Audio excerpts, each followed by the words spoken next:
Readers, before we start our read aloud today, I've jotted down some work that we've been doing in this unit.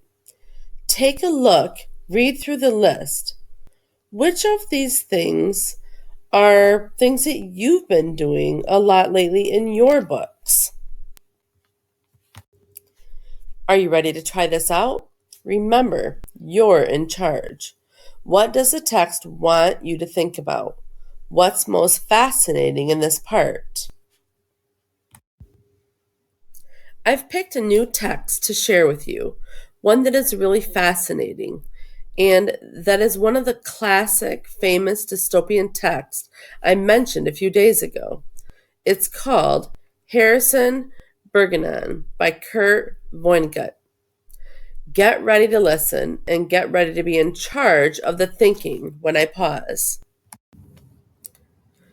The year was 2081, and everybody was finally equal. They weren't only equal before God and the law, they were equal in every which way.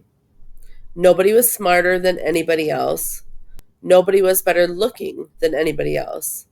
Nobody was stronger or quicker than anybody else. All this equality was due to the 211th, 212th, and 213th Amendment to the Constitution, and to the unceasing vigilance of agents of the United States Handicapper General. Some things about living still weren't quite right, though. April, for instance, still drove people crazy by not being springtime. And it was in that clammy month that the H.G. men took George and Hazel Bergenon's 14-year-old son, Harrison, away. It was tragic, all right, but George and Hazel couldn't think about it very hard. Hazel had a perfectly average intelligence, which meant she couldn't think about anything except in short bursts. And George, while his intelligence was way above normal, had a little mental handicap radio in his ear.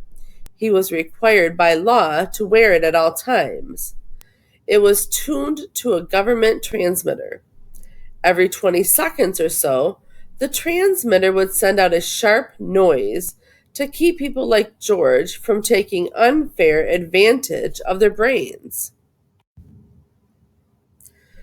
Let's stop and jot. You'll want to have your reader's notebook ready. What's fascinating here? What are you thinking about based on what we've read so far? Go ahead and stop and jot some notes in your notebook.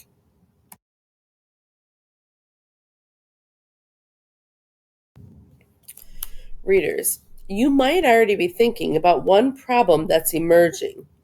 How weird it is that George has to wear this transmitter by law that makes it harder to think. It seems so ridiculous. Why would a society want people to be less smart?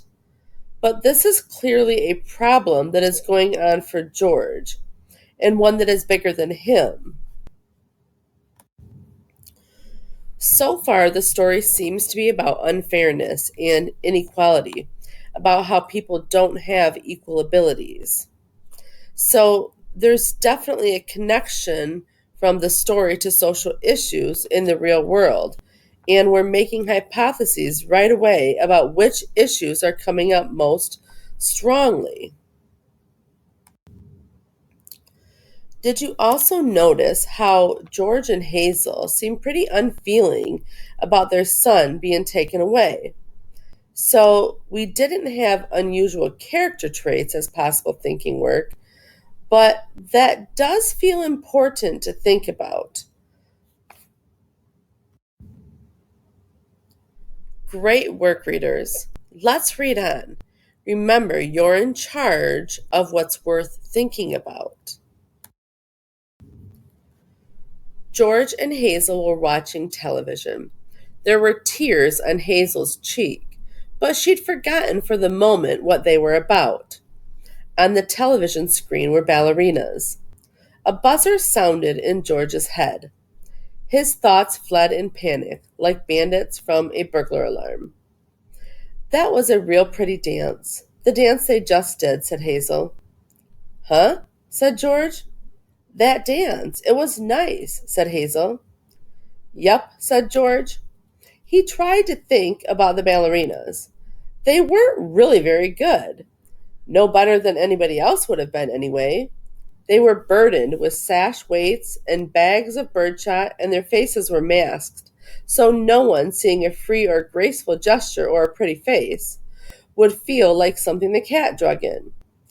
George was toying with the vague notion that maybe dancers shouldn't be handicapped, but he didn't get very far with it before another noise in his ear radio scattered his thoughts. George winced. So did 2 out of the 8 ballerinas. Hazel saw him wince. Having no mental handicap herself, she had to ask George what the latest sound had been. Sounded like somebody hitting a milk bottle with a ball pen hammer, said George.